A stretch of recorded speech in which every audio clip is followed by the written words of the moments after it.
Yo, this is Rampant Killer the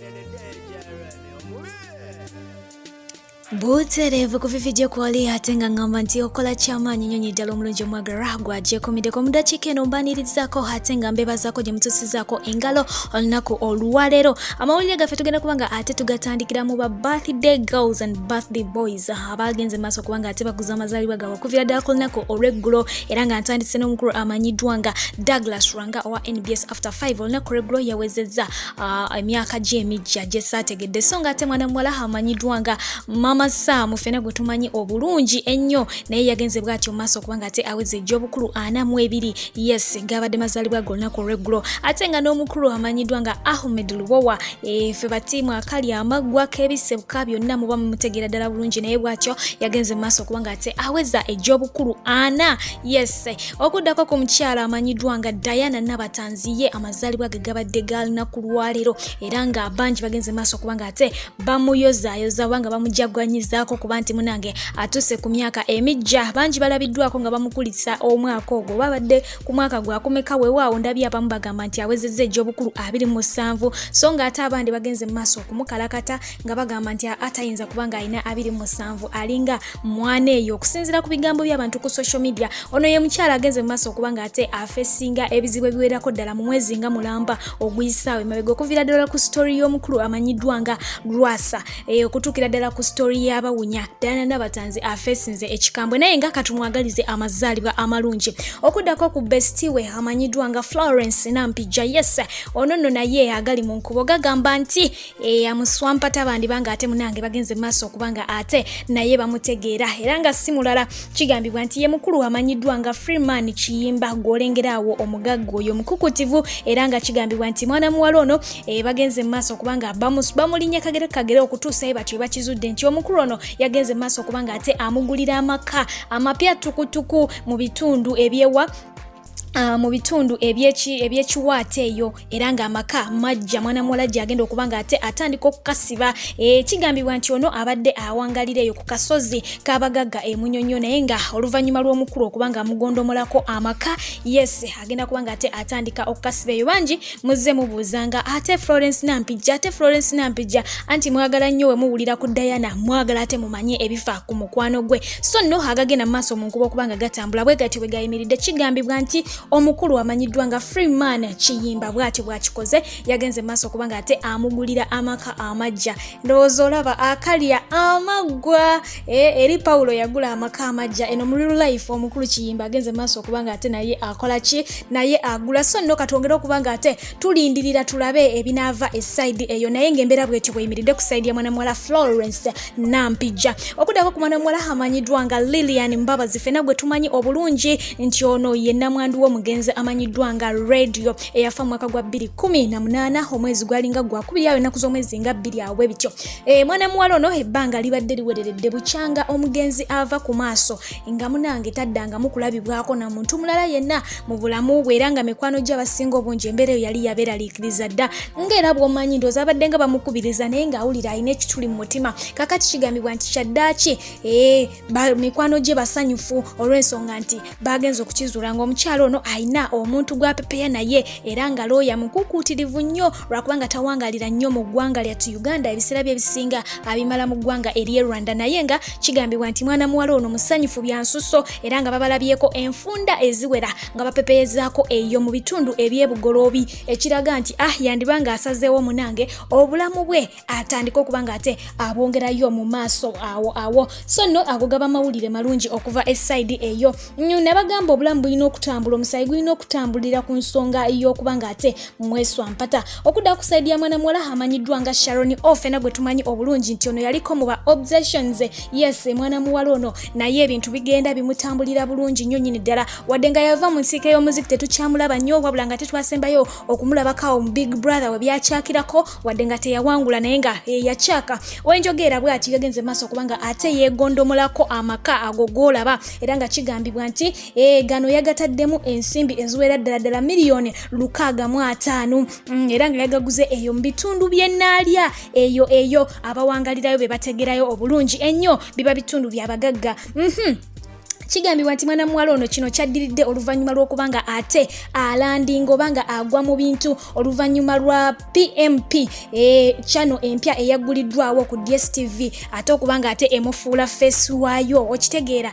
kigambibwa nti channel eyo egenda mu maaso okubanga ate ekwasaganya content w'Abannayuganda ku DSTV wabula nga ate empya yagenze mu maaso okubanga ate esayininga mwana muwala oyo okuddako ku mwana muwala amanyiddwa nga Evelyn Lagu oluvannyuma lw'abantu okusonda ensimbi agende wabweru abeere nga ate akyusibwa ensigo bangi tebawulira kanyigo okuva eri mwana muwala Evelyn Lagu era nga babadde bamubuuza ebibuuzo oliwa oli kuki nanga wano mwennyini babadde bambuuza Evelyn Lagu ali kuki ono ennaku nga bbiri emabega yavuddeyo bw'atyo n'agenda mu maaso okubaako obubaka bw'abalekerawo mwe ba concerned in-laws abagenda mu maaso okubanga ate mubuuza ebibuuzo oluvannyuma lw'okusonda ensimbi era nga obubaka buno sigenda kukulekerayo wadde n'akamu n'akatono ddala ngenda bukusomera onnyonnyoke ensonga ya Evelyn Lagu. Agambye nti I'm not okay but I'm strong in Christ. For those of you who want me sad all the time, I'm sorry God has already disappointed you. I can't live sad when I have God's grace. I believe everything happens for a reason. I smile when I can. I celebrate each minute because who knows tomorrow. Tewali amanyi so munzijeko emimwa banange. Abanyambye sinawulirako ayogera bingi. Abatanyambye be basabuka. I'm sure I'll be fine by God's grace. Munansonyiwa if I have spoken badly, but stop stressing people when you have no idea about what they are going through. Wait for your own turn. This world isn't as easy as you think. More so, you do not at any point think you love someone's life more than they do. Thank you, so I hereby wish you the best and good health. You all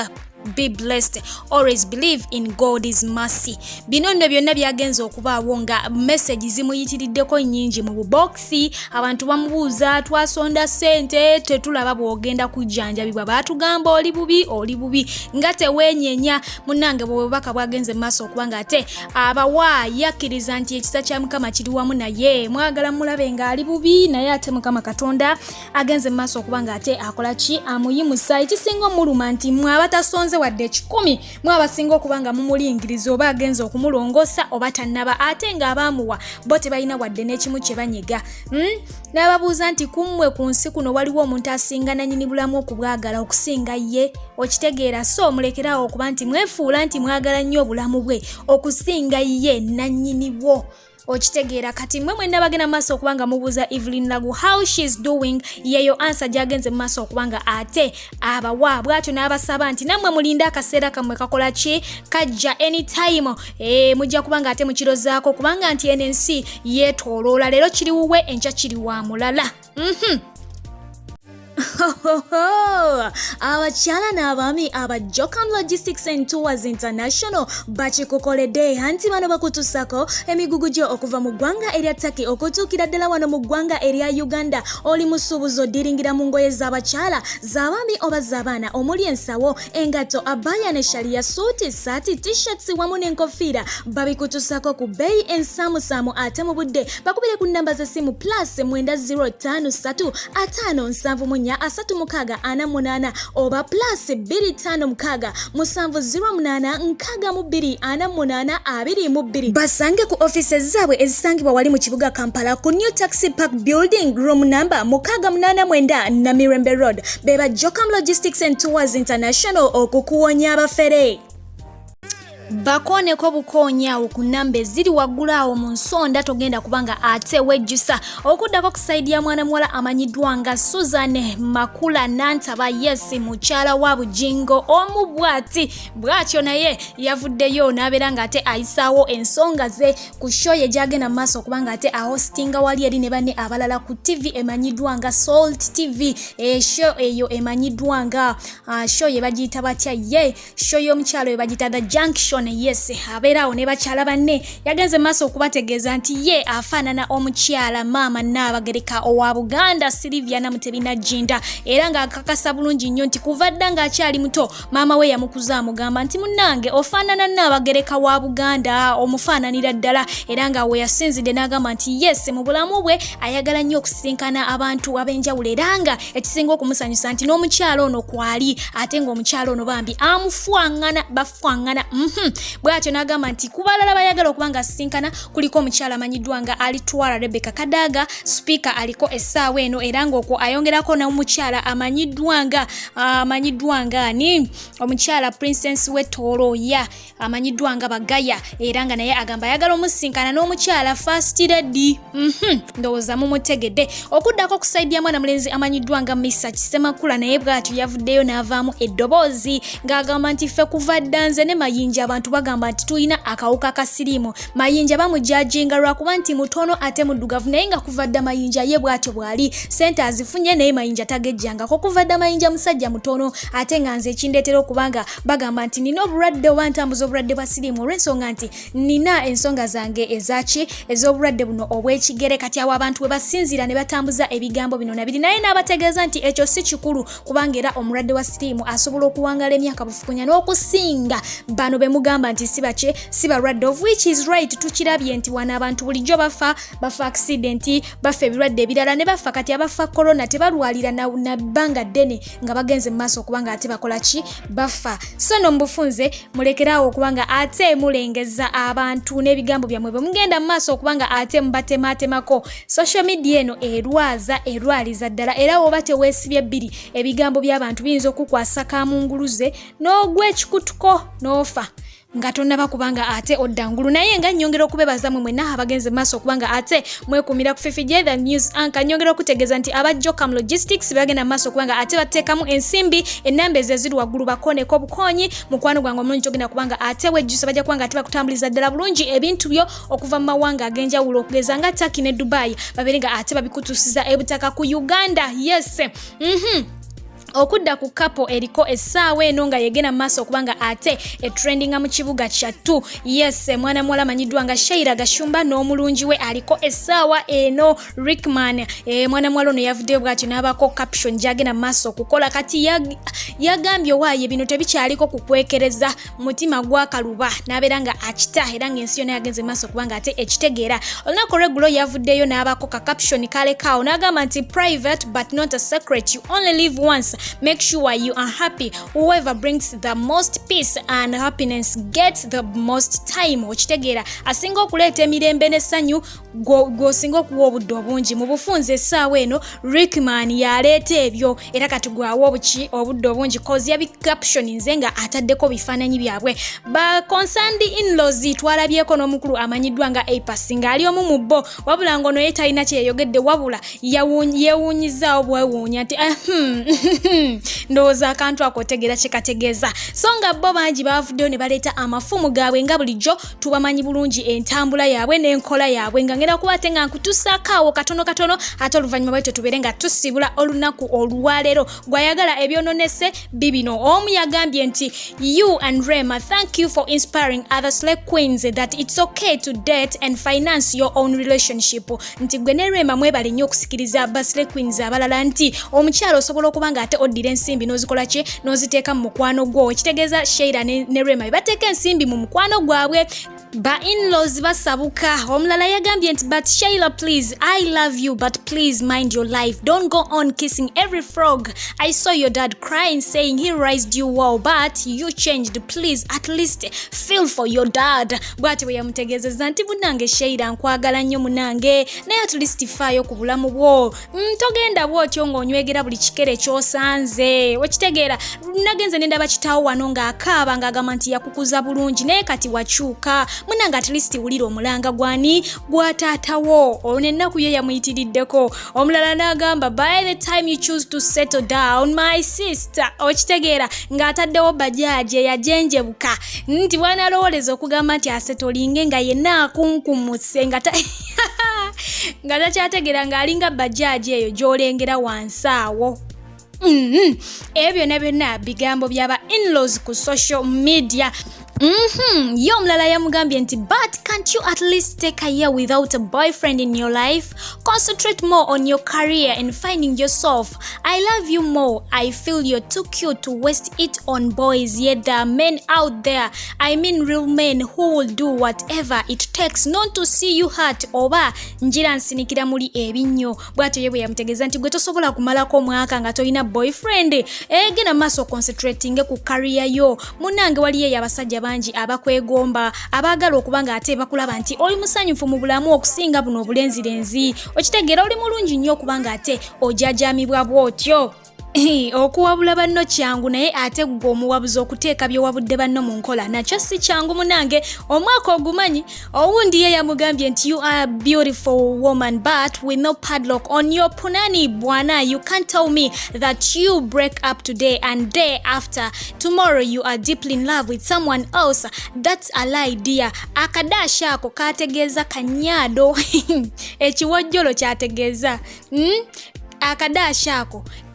kawumuzeeko. You get a good man that values you, not these rasta boys that are just passing through you and wasting your time. Ye bwati bwegeze maso kubanga ate amutegeeza nti awumuze ku kiwojjolo akiteekeko ku kufulu. Omusajja omutuufu ajja kubanga ate ajja. Owundi ye yamugambye do not mistake the word peace with peace. Era nayongerako nagamba nti eachness with happiness please. Above all, if you truly seek peace and happiness, it is not found in being available for anyone who can make you be the talk of the streets. Weetaaga Katonda kawala gwe nti alekerawo okubanga ate agoyo banga atabula ekigambo peace emirembe n'ekigambo peace ebitundutundu. Alitabuzaabuzibwa kigambo kusiiyibwa kasiyirizi na kigambo ssanyu. Namutegeeza nti mu byonna bw'abanga anoonya mirembe gya ddala na ssanyu lino eryaddala etumanyiiko okitegeera tegisobola kubanga ate bifunika mu kugenda kubanga ate weegabangula na bulenzirenzi olw'okuba nti munange onoonya okwogerwako mu bibuga bino eby'e Kampala eba eby'e Uganda. Bw'atyo n'amugamba nti yeetaaga Katonda alekere kutabula kusiiyibwa na ssanyu. Bino byawukana, akasiyirizi n'essanyu byawukana. Abaana bawabula omulala n'agamba jjukira nti 10 terikyawa omu. Ono ye yavuddeyo n'amudefendinga n'agamba even those sleeping with different men are here judging Sheila as if they are saints. Even those who have been single for a long time and wishing to be noticed are here throwing hate. Whether it ends in tears or happiness, it's her life as long as she's made happy at some point. Ye bwati we yabategeezezza nti namwe muli eyo mugenda maaso n'okwegabangula tulege from here to there. Naye muli wano mulekanira Sheila ate nga abangi muli eyo mwagala munnaye muli singo mwagala wabeeyo agamba nti gundi nkwagala naye nga teri akunyega. Naye namwe muli wano mugenda maaso kubanga mukasuka obukyayi ku mwana muwala so mumuleke oba biggwera mu maziga biggwereyo yamanyi as long as mu ddakiika emu bw'ati asobola kubanga ate munange afunayoko ku ssanyu bulamu bwe. Ngenda kubanga ate mpunzika show yaffe olunaku olwaleero naye nga kantumire ku baana balenzi bokka era ngenda tandika ne mwana mulenzi amanyiddwa nga Levboy 256 we bali kugyekumirako. Mwana mulenzi Ben Sempira we bali kubaako. Mwana mulenzi amanyiddwa nga Kayiwa Kawaida okuva Turkey, Shakule Sweden, Joel Jose, Shepo Mashego, Nick West Up we bali kwekumirako. Salongo wa Nalongo okuva wali Abu Dhabi we bali kubaako. Serunjoji Steven we bali kubaako. Ate mwana mulenzi amanyiddwa nga Bruce we bali kubaako. Mwana mulenzi amanyiddwa nga Lucas Banks je wabulira simanyiyo. Kawesi Jerome we bali kubanga ate Kolinyo. Mwana mulenzi amanyiddwa nga Edson Mugagga, yes Isaac Nuwagawa ate nga nawe Joshua Roy we bali kugyekumirako. N'ensembyayo mutabani wa kitaawe Omubwati amanyiddwa nga Robert okuva Ekata. Mwena mwe bali kubanga ate mugyekumiddeko baana bawala sijja kubakoonako olunaku olwaleero lekoyo atakumira mpera bankumire mu slow bulungi sigadde nze Fiji Danis Ankanga bulijjo mbagala nnyo mweraba.